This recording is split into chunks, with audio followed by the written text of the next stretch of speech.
Bukan anggaran standar tapi rencana seimbang dan aman. Apa bedanya? Pernahkah Anda merasa anggaran perusahaan itu seperti perangkap? Alih-alih merasa aman, kita justru was-was setiap akhir bulan. Nah, kali ini kami akan membahas sesuatu yang mungkin sering dianggap sederhana, tapi ternyata sangat menentukan keberlanjutan bisnis. Bukan anggaran standar, tapi bagaimana kita bisa menciptakan rencana yang seimbang dan aman. Anggaran seringkali dianggap sebagai batasan yang kaku, tapi apa jadinya jika kita berpikir lebih jauh? Bayangkan rencana yang kita buat bukan hanya soal batas-batas, tapi juga fleksibilitas, pengamanan dari potensi risiko dan peluang untuk berkembang. Dengan begitu, anggaran kita menjadi lebih dari sekedar daftar angka, melainkan sebuah strategi yang benar-benar mengamankan tujuan bisnis. Kita mungkin terbiasa dengan anggaran yang diisi nominal dan presentase yang sudah pasti, dengan fokus pada target yang ketat, tapi di balik itu anggaran standar seringkali melewatkan dua hal, ketidakpastian dan potensi perubahan di lapangan. Tanpa rencana yang lebih fleksibel, kita mudah terjebak pada anggaran yang kurang relevan ketika terjadi situasi tak terduga. Bayangkan saja, ketika biaya produksi melonjak tiba-tiba, anggaran yang terlalu ketat bisa membuat kita harus mengambil keputusan ekstrim. Disinilah peran anggaran yang seimbang sangat penting. Bagaimana kita bisa menyusun anggaran dengan ruang bagi fleksibilitas supaya bisnis tetap aman bahkan di tengah tantangan. Mari kita mulai dengan memahami bahwa rencana seimbang adalah rencana yang menyelaraskan kebutuhan saat ini dengan pertimbangan masa depan. Pertama, buatlah dua kategori dalam anggaran. Yang pertama adalah untuk kebutuhan wajib dan yang kedua adalah untuk kebutuhan tambahan yang sifatnya dapat disesuaikan. Misalnya biaya operasional dasar harus masuk kategori pertama, sedangkan pengembangan produk baru bisa masuk kategori kedua. Dengan cara ini kita tidak hanya mengalokasikan dana, tetapi juga menyiapkan ruang untuk inovasi yang aman dan terencana. Kestabilan cash flow. Rencana yang seimbang selalu dimulai dari arus kas yang stabil. Jangan hanya lihat angka bulanan, tetapi perhatikan tren arus kas tahunan. Dengan begitu, kita bisa melihat kapan waktunya surplus dan kapan waktunya restriksi. Cadangan darurat. Anggaran yang seimbang tak pernah lupa mengalokasikan dana darurat. Ini seperti memiliki payung di saat hujan. Cobalah alokasikan setidaknya 10% dari anggaran sebagai dana darurat yang bisa digunakan sewaktu-waktu tanpa mengganggu rencana besar lainnya.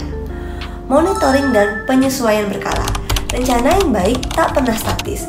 Lakukan monitoring setidaknya setiap 3 bulan dan evaluasi pos-pos pengeluaran yang sudah tidak relevan. Dari sinilah kita bisa melihat apakah strategi yang diambil masih tepat atau perlu disesuaikan. Misalkan, kita menjalankan bisnis manufaktur dengan anggaran yang ketat. Jika hanya berpegang pada anggaran standar, kenaikan bahan baku bisa membuat keuangan terguncang. Namun, dengan anggaran seimbang, kita bisa menyisihkan dana untuk menghadapi potensi lonjakan biaya produksi tanpa mengganggu cash flow utama. Langkah praktis lainnya adalah membuat anggaran jangka panjang. Dalam jangka 3-5 tahun ke depan, kita akan punya panduan untuk menghadapi situasi yang tak terduga. Ini memungkinkan kita untuk mengambil keputusan yang lebih aman dan strategis tanpa harus mengubah struktur anggaran setiap kali ada perubahan kecil. Investor selalu mencari stabilitas. Ketika kita bisa menunjukkan rencana anggaran yang seimbang, ini memberikan gambaran bahwa bisnis kita tidak sekedar bertahan, tetapi juga berfokus pada pertumbuhan berkelanjutan. Misalnya, jika ada dana cadangan yang cukup, investor akan lebih yakin bahwa kita bisa menghadapi tantangan tanpa harus mengorbankan operasional. Selain itu, rencana yang seimbang memungkinkan kita untuk menampilkan proyeksi keuntungan yang lebih realistis. Alih-alih fokus pada angka besar, di satu periode kita bisa memproyeksikan kenaikan keuntungan dalam jangka panjang yang stabil dan berkelanjutan. Dengan pendekatan ini, kita tak hanya mendapatkan kepercayaan investor, tetapi juga membangun reputasi sebagai perusahaan yang dapat diandalkan. Salah satu jebakan terbesar dalam penganggaran adalah over budget atau melebihi anggaran yang telah ditetapkan. Ini bisa terjadi saat kita terlalu optimis terhadap pendapatan atau terlalu mengabaikan biaya-biaya yang tampak kecil tapi terus menumpuk. Dengan rencana yang seimbang, kita bisa memasukkan buffer atau dana ekstra pada kategori yang rentan mengalami pembengkakan. Misalnya, biaya operasional seringkali melampaui anggaran karena berbagai faktor eksternal. Dengan adanya buffer, kita bisa mengantisipasi pengeluaran berlebih tanpa mengganggu pos anggaran lainnya. Dalam membuat anggaran yang seimbang, penting untuk mengetahui mana yang harus diprioritaskan. Fokuslah pada pengeluaran yang mendukung pertumbuhan seperti biaya produksi dan pemasaran. Lalu alokasikan sesuai dengan tingkat urgensinya. Langkah kedua, buat skala prioritas dalam situasi tidak terduga. Tidak semua pengeluaran penting terjadi di waktu yang sama. Dengan memiliki skala prioritas, kita bisa memutuskan pos pengeluaran mana yang bisa ditunda ketika situasi tidak mendukung. Langkah ketiga, selalu sisihkan untuk cadangan investasi dalam rencana seimbang. Cadangan bukan hanya untuk situasi darurat, tetapi juga untuk peluang investasi yang mendadak muncul. Dengan dana cadangan ini, kita dapat menambah nilai perusahaan tanpa harus mengorbankan rencana keuangan utama.